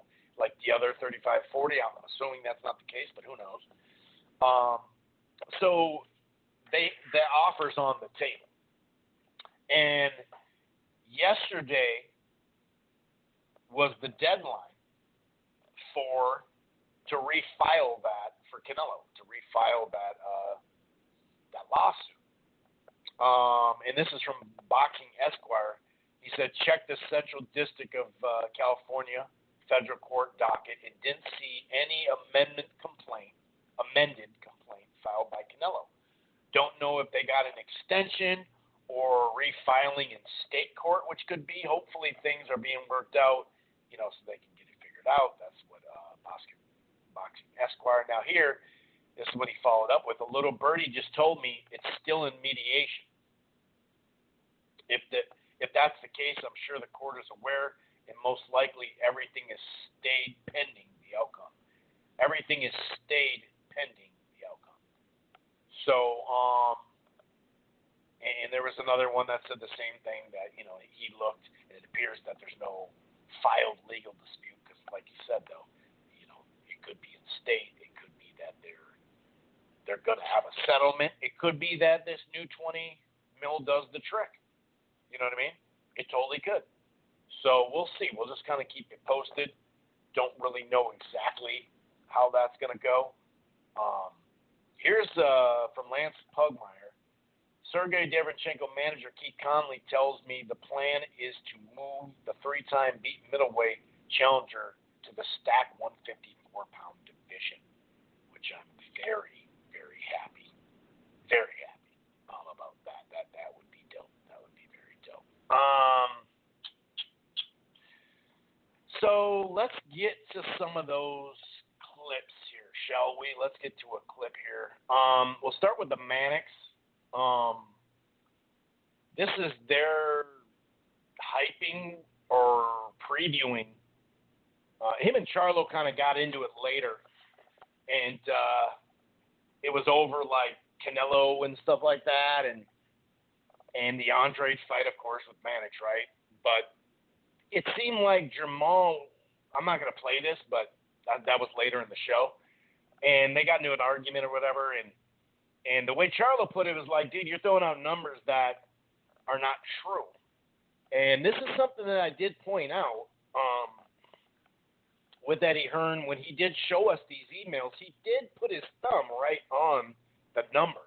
So I always, because then all of a sudden he's like, well, it's about 7. We don't know if it's 6. We don't know if it's, so I always wondered exactly, not to say that I don't think he could have taken the fight and made a lot of money. Because if you remember correctly, I did say he should do that. But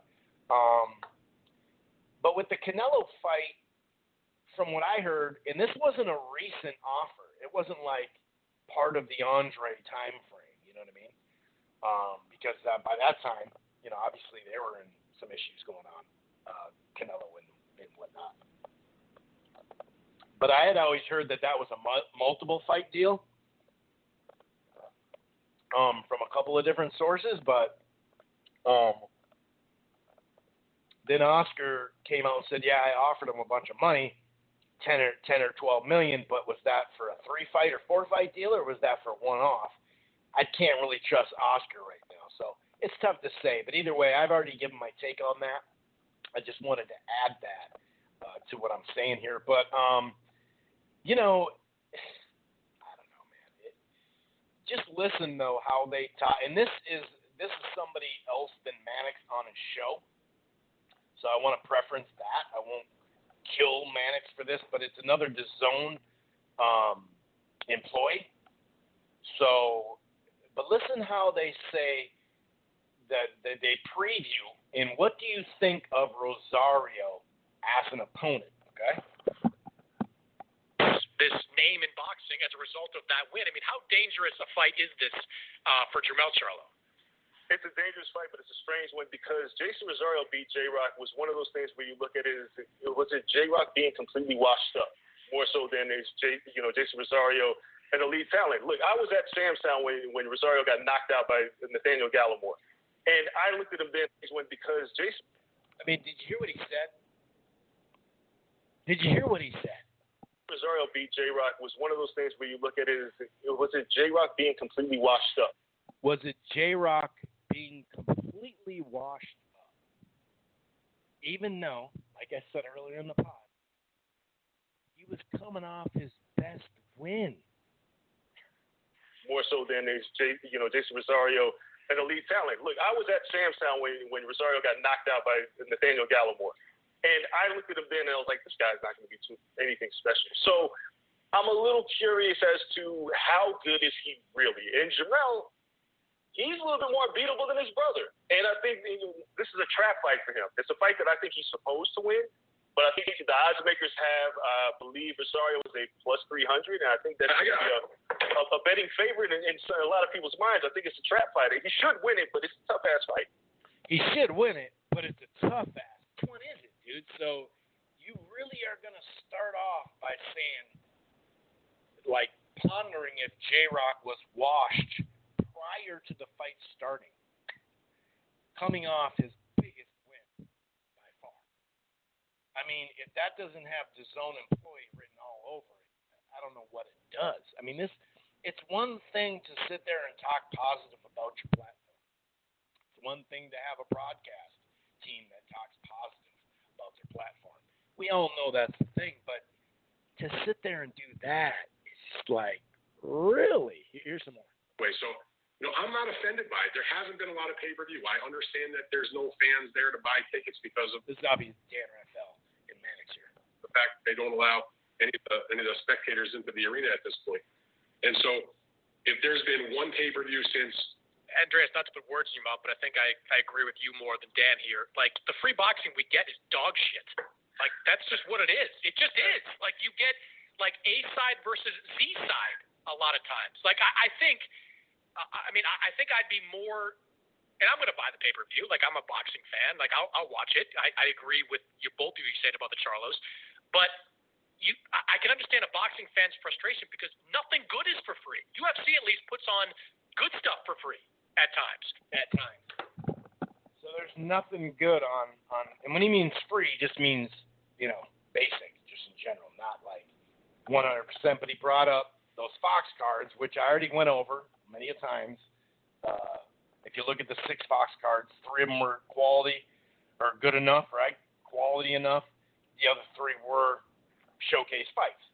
That's fine. I mean, we could talk about the undercards, but that's probably not what he wants to talk about. But, the last, since 2015 and 2016 and really 17, 18, 19, the amount of quality fights, whether it was top guys going at it, whether it was mid-level fights that produced a contender, to become a champion or to become a quality opponent for a champion, whether it's just prospect versus prospect, whatever, right? Crossroad fights. We've gotten so many of them. And for him to say that what we get for free is just shit, and the only time they give us a good fight is it's just, come on, dude. Like, this is just, I know you work for the zone. I realize that, but come on, dude. At least be somewhat. I know life's not fair, okay? I know that. But, dude, I mean, really? Really?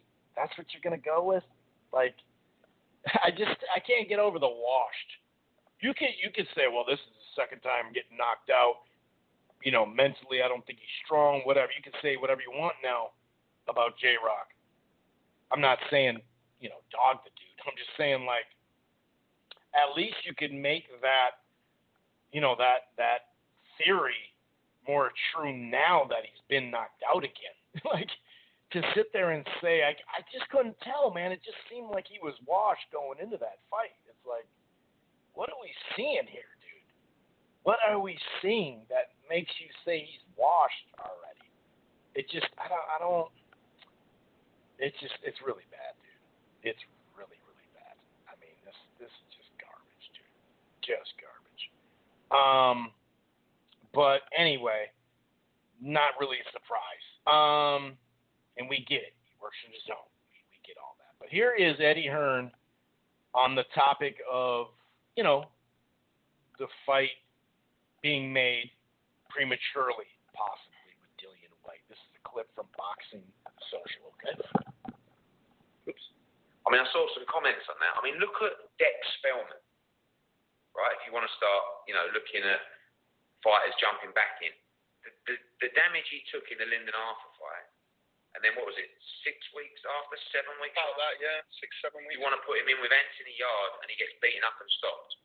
They're the kind of things you should be looking at rather than...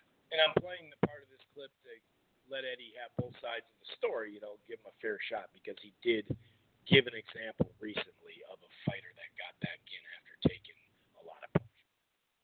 A guy getting a one-punch knockout, getting up to his feet at 8 or 9, and yeah, he was concussed, for sure. Getting up to his feet at 8 or 9. That's what he's talking about, Dillian. That was medically, but or clinically, but I would say so. 13 weeks later, with 5 weeks rest before he even goes back into full camp. That's a big, big difference, So I think that Dillian White has got an excellent medical team around him, and people that care about him as well, by the way.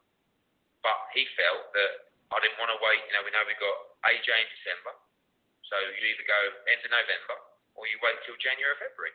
And no, I don't want to wait till January or February. I'm fit, I'm well, I'm strong. I know I should have won the fight, and November 21st, I will try and win that fight. And that's what I was kind of saying, that maybe it should be January or February, just give him a little extra time. And I can see his point of, well, the fighter wants to, but sometimes you can't let the fighter call the shots. Make a good point about Dex Spellman. Obviously, I saw the same tweets from Paul Greaves. Obviously, you being involved with Dillian White is the only reason I'm asking that, not mentioning, obviously, Dex Spellman, Lyndon Arthur, but you do make a good point. Do you have to question you saying Dillian White was up on his feet at 8 or 9, though? I didn't see that. Watch it back. I mean, he was certainly... The ref called it off at 6 or 7. And he says, watch it back. Do yourself a favor and watch it back. Eddie, like I said, just say he's going to be fine, but don't start making up shit. Something like that. And he was up shortly after. I mean, by the way, he wasn't on his feet again, but he was getting up, is what I'm saying. Okay. The ref didn't count to 10. Did he count at all? Yes. I think maybe to, always... Yes, maybe. Well, no, it was quick. He didn't count. Like it was very quickly. But if you watch it back, I don't know the exact... It was very quickly, but he was getting up by 7 or 8. He counted to 5 or 6. But it wasn't like he was down on the floor for a long time. All right, listen, he was brutally knocked out. I'm not saying he wasn't. I'm not saying he was asleep. But, he was up. He could no way have continued. I'm not saying that they should have let him continue, but I'm saying it wasn't, when someone gets knocked out. So then he talks about value in that type of thing, comparing headbox heavyweight knockouts and stuff. But to me, it's like, come on, Eddie, just stop, dude. Like, just take the criticism and just take it on your chin and move on, okay? Just take it on the chin and move on. It is what it is. I don't think it's weird for us to question it, but when you're talking about go watch the clip back to see him count to 5 or 6. He didn't count. He was out of it. And when you're moving, like he said, when he's moving around, you mean like flopping around like a fish out of water? Is that what you mean by movement? But he wasn't getting up, dude. That's just crazy. It does sound like Devin Haney and Yuriorkis Gamboa have a deal in place as the manager for November 7th. That's kind of been his working date. This is his manager, Jesse Rodriguez, said, I spoke to Haney's father, and he assured me that everything is ready for November 7th.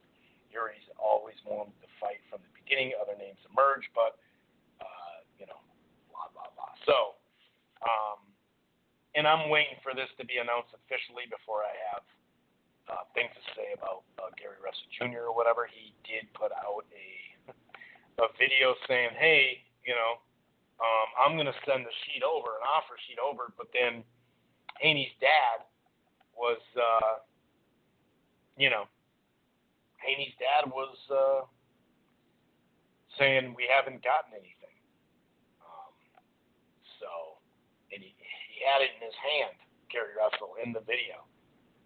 And he's like, I got, this is, what's he say? He's just reading it and stuff. Like, all right, dude, but, they sent you 1.5. Eddie Hearn has come out and said, yes, I'm willing to make that fight. So it wasn't like they actually did have Eddie Hearn on board. I know the first time it got turned down, the $2 million offer, I think. But then I guess they were okay with this. Devin Haney's father, Bill, hasn't really handled it all that well because at times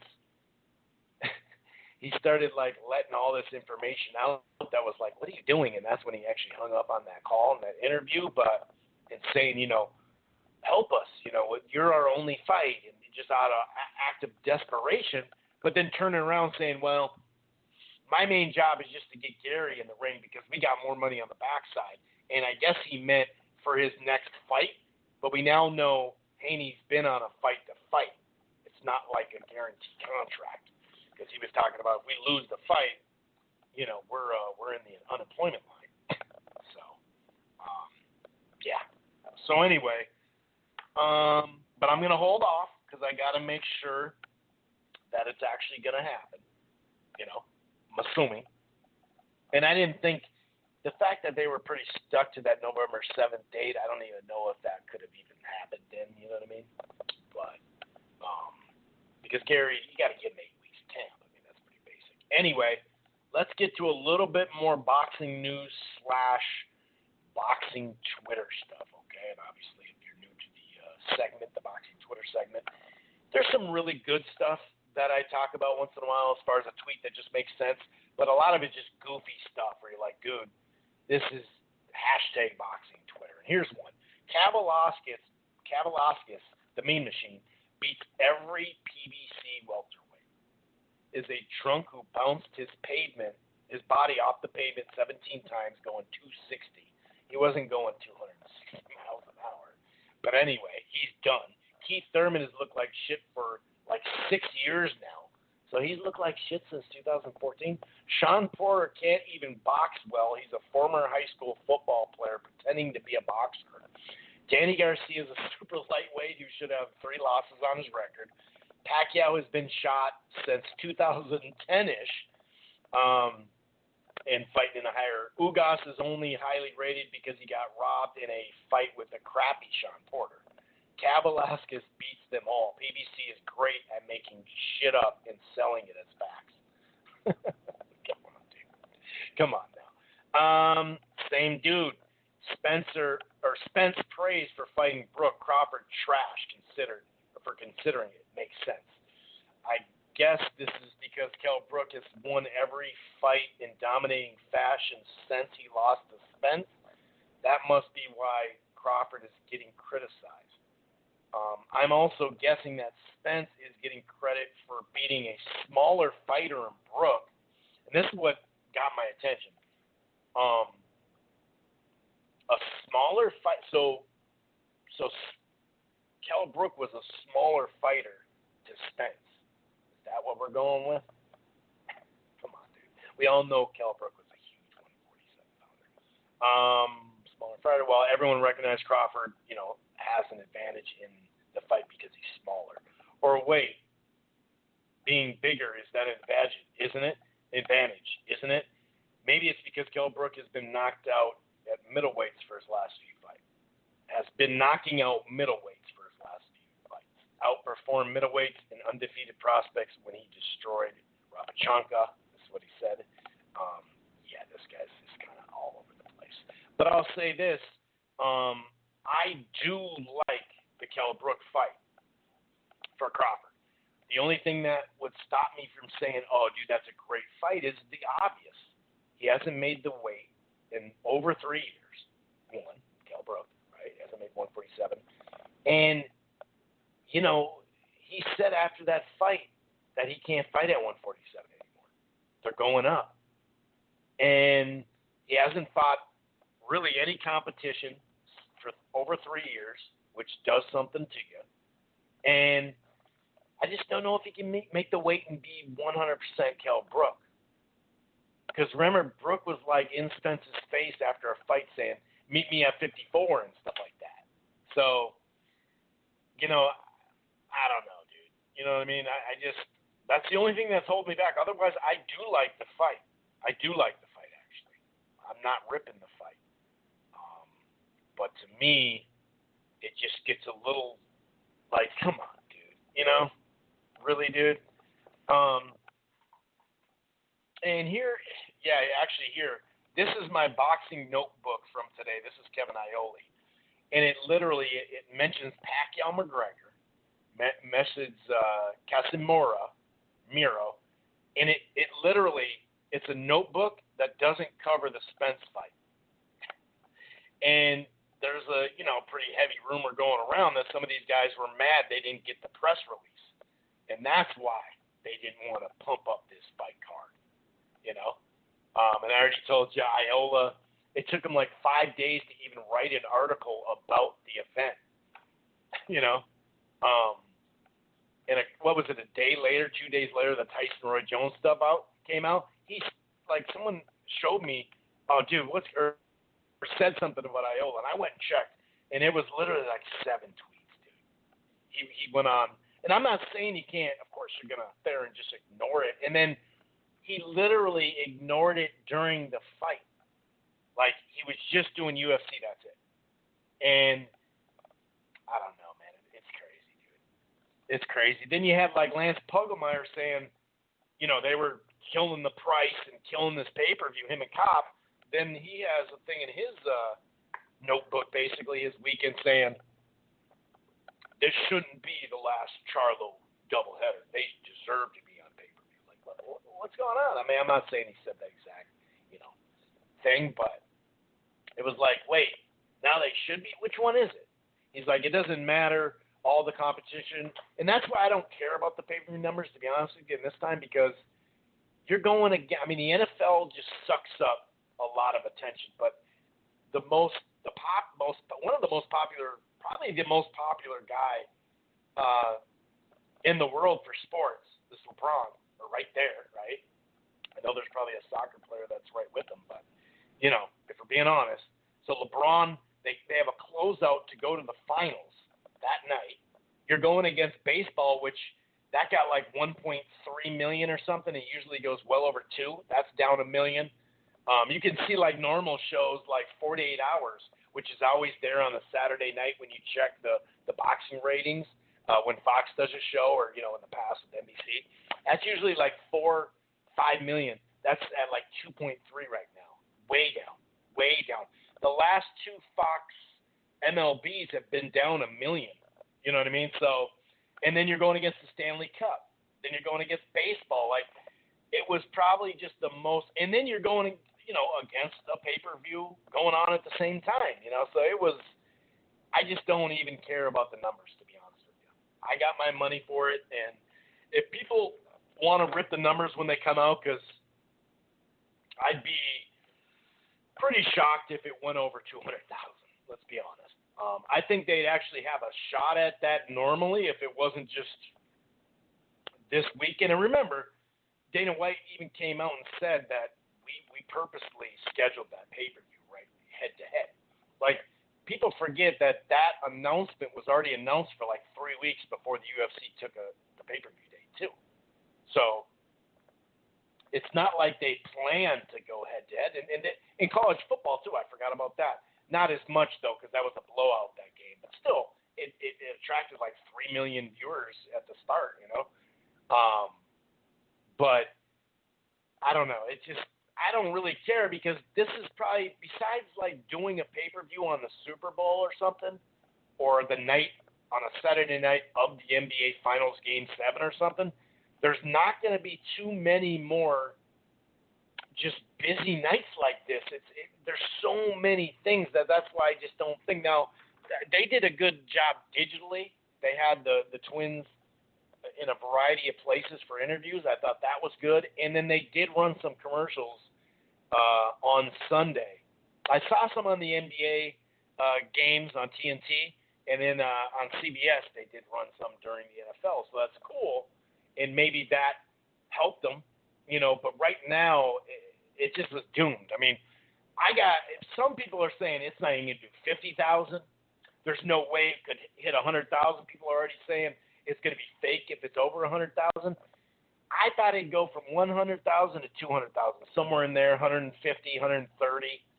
But even if you get to the number or close to the number that Golovkin against Jacobs and Golovkin against Lemieux and Kovalev Ward Part 1 and 2, I should say, and that type of thing. Because that was right in that Crawford Khan.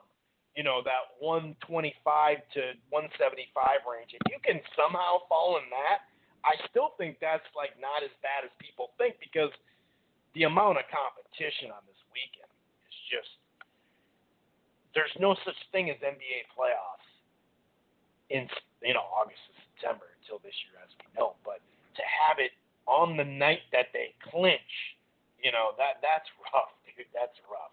So I'm expecting that the numbers will be low. If they even do 175 or 200, like if they do 150,000 to 200,000, I actually think that's pretty good considering. I really do. I know that'd be the same numbers as the Golovkin and all that, but I don't know, man. It'd be surprising. Let's just put it that way. But either way, I got my bang for the buck out of it, and I went in thinking that, and I left thinking that. Okay, epic scenario. This is boxing Twitter and news and stuff. Epic scenario for Terrence Crawford after retiring Kell Brook would be move up, become the direct WBO 154 mandatory, beat up the WBO Golden Boy, and get undisputed with Charlo since PBC is freezing you out. Well, the PBC is not 100% freezing you out. They're freezing you out with Spence, but they're not freezing you out with the other guys. One. Two,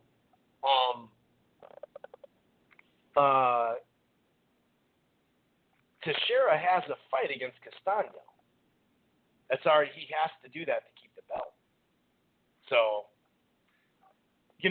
that, don't let facts get in the way. But yeah, that's what I thought of right away. Like, well, we don't even know if Teixeira's going to have this belt. We have no clue if Teixeira's going to have that belt still. So, whatever.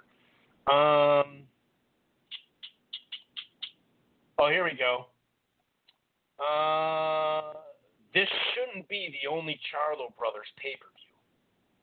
Saturday night with the cost, had an unfortunate assignment of going against the Lakers, blah, blah, blah, all that stuff. That was what he said. This shouldn't be their last pay-per-view. That's what Lance said after just dogging the pay-per-view. Boxing pundits have the weirdest life. They went from shitting on the idea of a Charlo's fighting on pay-per-view at all, then shitting on the price, to now writing articles about why the Charlos deserve more pay-per-views. This is the media when it only responds to trendy metrics. Yeah, that's so true. It is funny.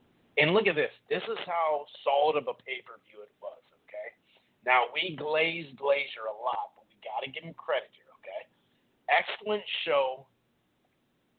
6 hours of pure boxing, and, he did say that unnecessary break, blah, blah, blah. But overall, the show reminded him of the 1990 Stack Don King pay-per-view event. So he said, excellent show. So even the glaze is saying something. I mean, come on, dude. It's funny, dude. $75, well spent, and we still have 3 fights left. This is actually, halfway through. No regrets. I have no issue supporting the sport. I care especially about delivering quality. When you stop caring about Heyman or Arum or Hearn or whatever and just watch the sport, yeah, I get that. I'm with you there. The lack of streamability of this card is highly disappointing. I swear I'm forced to switch to the UFC. I'm converted to an MMA fan permanently. Fuck this bullshit. So this guy's mad at the lack of stream out there. Martin McCoy, or is it McCoy? Brave challengers do not. This is the Vasquez fight. He got in this big back end because he kind of knew Vasquez. He got in this little tiff with me on Twitter. I'm like, dude, you're still talking? This dude is one of the guys that put out that message that I'm getting my money's worth for the zone. Brave challengers do not a 75 pay-per-view make. You can quote me, ha ha ha. Vasquez did start strong. Okay, maybe 1-2 rounds. And Makai at least had bulldog style chance. Vasquez lacks, so basically, after the Figueroa and Vasquez, he didn't count that as a good undercard fight. That's what this guy was hung up on. And I said, dude, it was entertaining. Well, what took away the entertainment for me was the one-sidedness in the last 3 rounds. Then it got less entertaining. Then he went on when he was getting called out for it. Then he was like, well, I know him personally. Okay, well, don't put your personal stuff into it then. If you know someone, cool, but don't act like the first 6 rounds of a fight is not fun when it is. I mean, it's pretty easy. Observation of people in your replies are poor. This is actually that clip of Eddie Hearn trying to say that he was getting up. Dillian White was 100% motioning to get up by 8. You can see his arms and legs. Yeah, Hearn exaggerating, but White was groggy, but moving by 8. And like I said, moving like he was alive moving? Like, groggy? You call that groggy? I'm groggy in the morning. That's not groggy, dude. Motioning to get up with his arms and legs moving. He was motioning to get up by 8. There was no 8 because the dude didn't count. The people who complain loudest about certain fighters not being made are the same ones who use illegal streams for every pay-per-view streaming service. That's kind of true. I noticed that. I do notice that.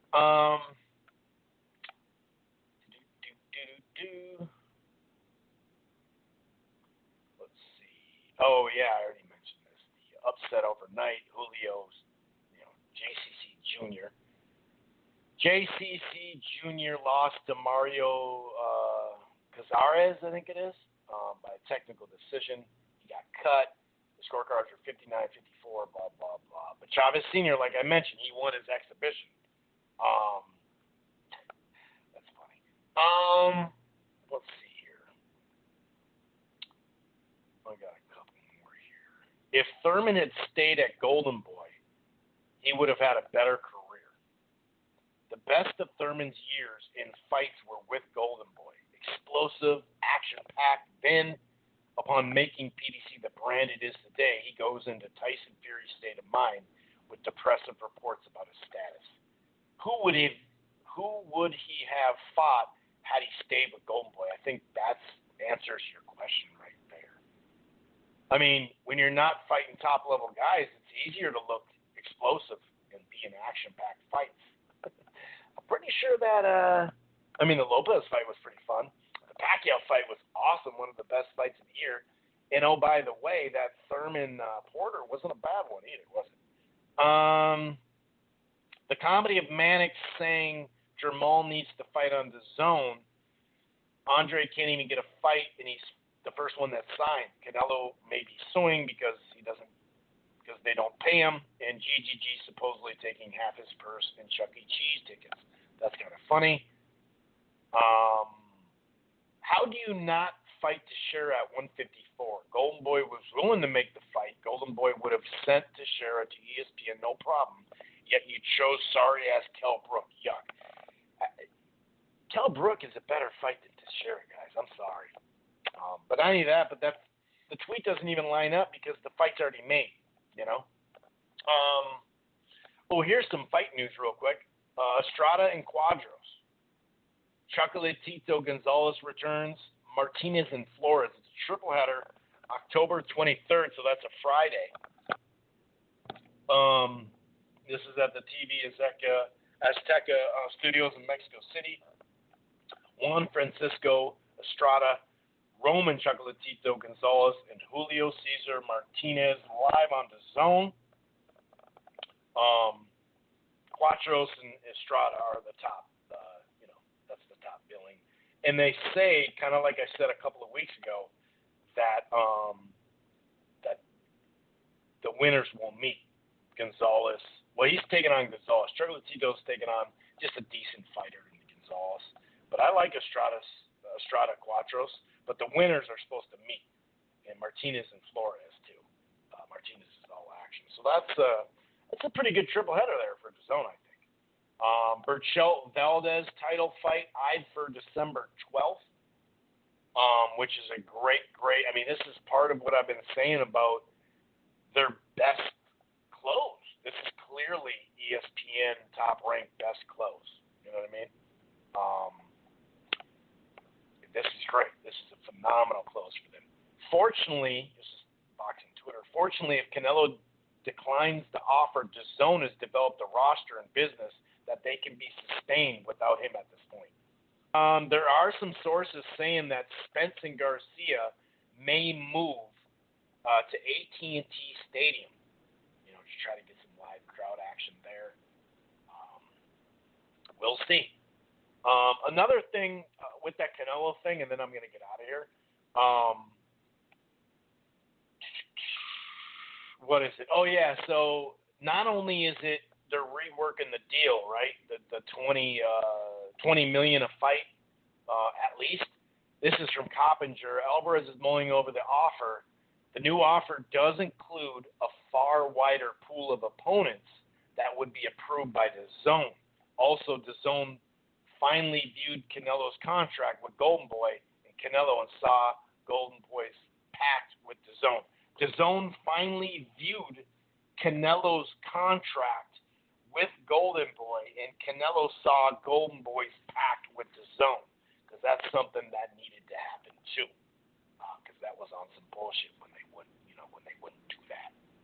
So that's not a good look. But hopefully they get that things figured out. Obviously, they got him. They got to get it figured out. Otherwise, it's not going to be a good look for them if he just goes. One more thing, Jarrell Miller, he's claimed that he failed his most recent drug test due to a sex pill. His defense is the Black Ant King sexual stimulant, a Viagra-type pill that contains GW1516, which he tested positive for. But I believe that he tested for more than just that, too. But anyway. Okay, one more thing and I'm done. This is what cracks me up, dude. To close the year, we got a damn good schedule. We're already through part of it. October, November, December. All things considered, we got some damn good fights, guys.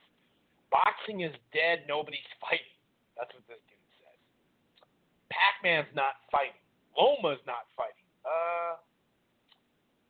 Yeah, he is. He's got to fight. Joshua's not fighting. Yeah, he is. Usyk's not fighting. Yeah, he is. Wilder Fury not fighting. Well, we know why, but they are scheduled December 19th. I don't think it'll happen, but zero height, zero household names. It's over. I mean, these are just fanboys. That's basically it. Oh, one more thing. The WBSS, the World Boxing Super Series, is thinking about making a heavyweight division since they're thinking that Fury's going to win the third fight and there'd be two fights next year with Fury and Joshua. Well, what better way than to make a quality opponent out of that? One more thing. Guess the final count of pay-per-view revenue will tell us the true story. This is about the Charlo. In the midst of a global pandemic, do people spend money on groceries, rent, mortgage, or boxing events? And that's obviously not the deciding factor. If that's your deciding factor, okay. But he said, or a boxing event that would have not been a pay-per-view even 10 years ago. And I replied to this dude, this tweet. He said, do you realize that Hopkins and Roy Jones Jr. 2 was in 2010, and Holyfield versus what was the other one? Was it Botha? Or not Botha, but But that was a pay-per-view in 2010. I looked it up. Holyfield on pay-per-view in 2010. This guy said this fight wouldn't even be made on pay-per-view. And by the way, that Alvarez Yildirim mandatory got pushed back to October 6th to let him talk more. So I know you're pumped about that. Why does ESPN Plus have a cool top-ranked library? Or why doesn't? Well, I was going to say, what do you mean? Why? And I'm still saying, what do you mean? Why doesn't ESPN Plus have a cool top-ranked library? Where can you watch last weekend's fights? What the fuck? Just look in there. Go under ESPN Plus, not just the app. Go under the Plus. Go under boxing, top-ranked boxing. And yes, it's right there. It's right there. You know what's so funny? Iola only talked about Derevyanchenko out to take Charlo's. You know, he ripped the Showtime price and gave it like a Derevyanchenko look, and that's it. You know. Oh my God, it's so funny. Iola is such a wow. That's man. It was crazy though. I've never really seen this much smear campaign for a pay-per-view that's quality. And I asked the question: if you do drop it to $54.99, did the streams go away automatically? And just the amount of either just ripping it for not a good enough reason. You could say, hey, I don't like pay-per-view. That's cool. But the level of criticism when you weren't doing that for HBO pay-per-views when they were good, right? It just they give you exactly what you want in a pay-per-view, and you found a way to ignore it or shit talk it. And I've never seen the Wilder Ortiz 2 was probably at that time the most critical lack of press from the boxing press that I had seen on a pay-per-view since I started doing podcasts. That one was big because everyone's like, oh, dude, this fight's over. Like, it's not going to be competitive. You know, Ortiz is completely washed. Now you got, Mannix saying, well, the reason why I don't like the Gervonta fight against Santa Cruz is because Santa Cruz is done. He's completely spent. He's shot worn. He's done. It's like, what are you talking about? He's done? Anyway, I'm going to get out of here. But yeah, this is by far the biggest, most anti-smear campaign that I've seen out of a lot of the top media guys. Not all of them. Some of them treated it straight up. And like I said, I know life's not fair. It's not fair. It's not that. But it's about being a media member, And like I said before, you'll see some of these guys, no matter what political spectrum it's on, say shit about Fox or CNN and talk about their professionalism or lack thereof, but then turn around and do this to boxing. You're up there tweeting. Coppinger tweeted impressions today. Like all this social media stuff for the UFC event. It's like, what? What? That's it. That's all you're. It's really awkward. It's so obvious. Like I said, I've never seen it like this. It's just degenerate. It's just like, come on, guys. Like, wake up. But anyway, I'm gonna get out of here. No surprise, unfortunately, but enjoy the fights this weekend. We'll be back next weekend. Jake Donovan will probably be on the show to kind of. We got a segment working between the both of us here that we're going to try to have him on the show once a month or every couple of weeks or something. You guys enjoy the show. Peace. Once you become the world champion, I believe that you feel you have the upper hand. So now when